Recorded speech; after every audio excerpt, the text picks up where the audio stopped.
여러분 안녕하십니까?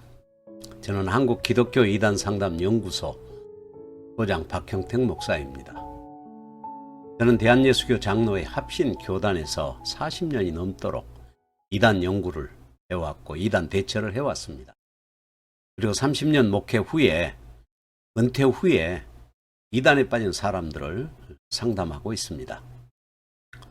근본에 저는 이단에 빠져 있는 사람들 본인이나 또 가족과 지인 중에 이단에 빠진 사람들이 있는 분들을 조금이라도 돕고 싶은 마음에 유튜브 방송을 시작하게 되었습니다.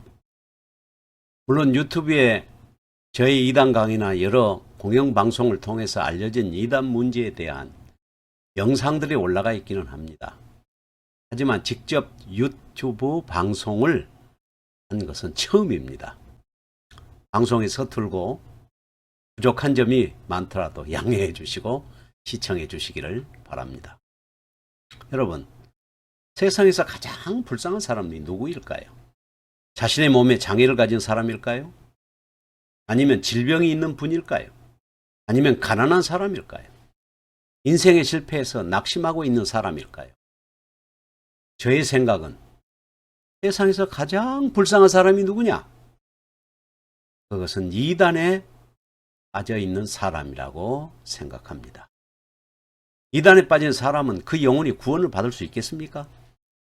가짜를 진짜로 믿고 거짓을 진리로 믿고 있는 사람들에게 어떻게 구원이 있을 수 있겠습니까?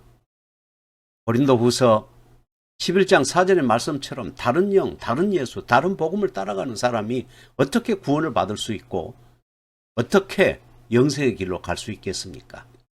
영원한 멸망에 빠질 뿐입니다. 또한 이단에 빠진 사람은 그 사람이 인생다운 인생을 살 수 있겠습니까? 이단에 빠져 있는 사람들은 도대체 누구를 위해서 살고 있지요? 결국 이단의 교주나 자기가 믿고 있는 구원자라고 말하는 대상을 믿고 그를 위해서 평생헌신하고 그를 위해서 살고 있지 않습니까?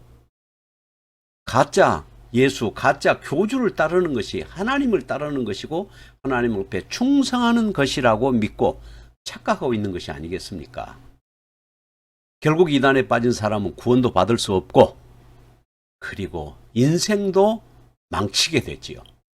물질도 다 허비하고 건강도 다 허비하고 인생도 다 허비하고 결국은 파멸을 맞고 있는 것이 아니겠습니까? 그래서 이단에 빠진 사람은 세상에서 가장 불쌍한 사람이라고 할 수 있습니다.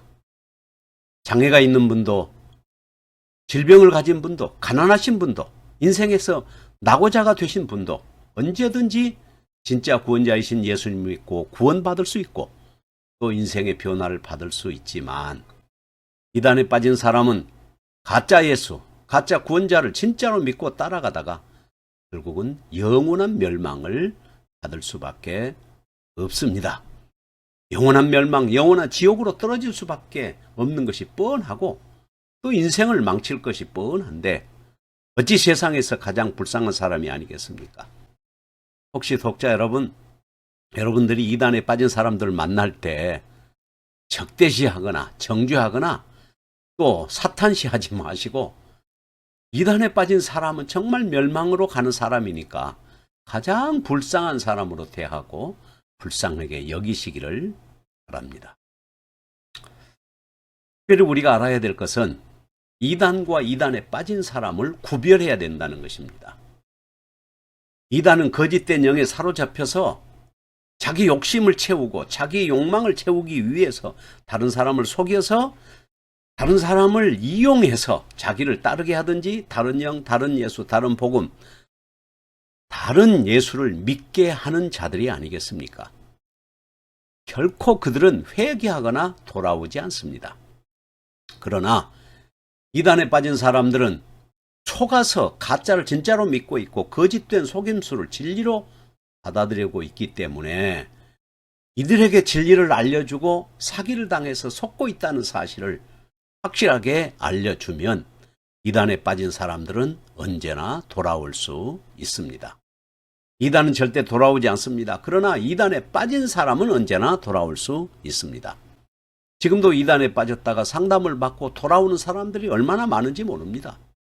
그래서 가족 중에 이단에 빠진 사람이 있다면 이단이라고 정죄하지 말고 잘못 알고 이단에 빠졌으니 건져내야 할 사람으로 불쌍히 여기고 구조자의 마음을 가지고 대해야 될 것입니다.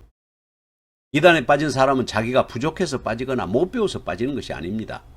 이단에 빠진 사람 중에는 지성인이나 고학력자도 많습니다. 오직 거짓된 영에 미혹된 것이지요. 따라서 누구든지 이단에 빠질 수 있습니다. 제가 오랫동안 이단에 빠진 사람들을 상담하면서 대부분의 사람들이 이단에 빠지게 된 환경이나 영향을 알게 되었습니다. 대부분 이런 사람들이죠. 첫째, 가족관계에 문제가 있는 사람입니다. 자녀와 부모와의 관계에서, 부부간의 문제에서, 형제간의 문제에서 문제가 있는 사람들이고, 또 두 번째는 성장하면서 또한 살아가면서 여러 가지 받은 상처가 많은 사람입니다. 가족에게서, 교회에서, 이웃에게서, 직장 동료에게서, 친구들에게서 상처를 받은 사람들이죠. 그 다음에 세 번째는 어려운 환경에 처한 사람들과 고난 중에서 절망과 두려움 속에 살고 있는 사람들이 빠지죠. 또 신앙에 열정이 있고 헌신적인 사람으로 영적 갈급함을 가진 사람들이 또 이단에 굉장히 많이 빠졌습니다. 다섯 번째는 심성이 착하고 내성적인 사람, 다른 사람들의 요구에 거절을 못하고 다른 사람들을 잘 배려하는 사람들이 이단에 빠지는 경우가 상당히 많이 있습니다. 일반 기독교 심리학자들의 분석에 의하면 이단에 빠진 사람들은 주로 첫 번째는 엮이는 가정에서 자란 사람이고, 두 번째는 불행한 결혼 생활을 하는 사람이고, 세 번째는 위기에 직면한 생활 속에 있는 사람이고, 네 번째는 교회에서 시험을 당하거나 상처를 받은 사람이고, 다섯 번째는 사람들에게 소외당하고 무시당해온 사람들이라고 정의를 하고 있습니다. 많은 분들이 다양한 이유와 동기로 이단에 빠져서 자신뿐 아니라 가족들까지도 함께 고통을 당하고 있습니다. 지금 어떻게 이단에 빠졌는지 그 이유를 따지는 것이 중요한 것이 아니고, 어떻게 이단에 빠진 사람을 건져내는 것인가, 어떻게 이단에 빠진 귀한 영혼들을 건져낼 것인가 하는 것이 저의 문제고 또 모두의 문제라고 생각이 되어집니다. 혹시 가족 중에서나 지인 중에서 이단에 빠진 분이 있다거나 자신이 이단에 속해 있는 분이 있다면 상담소로 연락하셔서 상담을 받고 구원의 길로 나아가시기를 바랍니다. 오늘은 여기서 마무리하도록 하겠습니다. 다음번에 또 만나 뵙겠습니다. 감사합니다.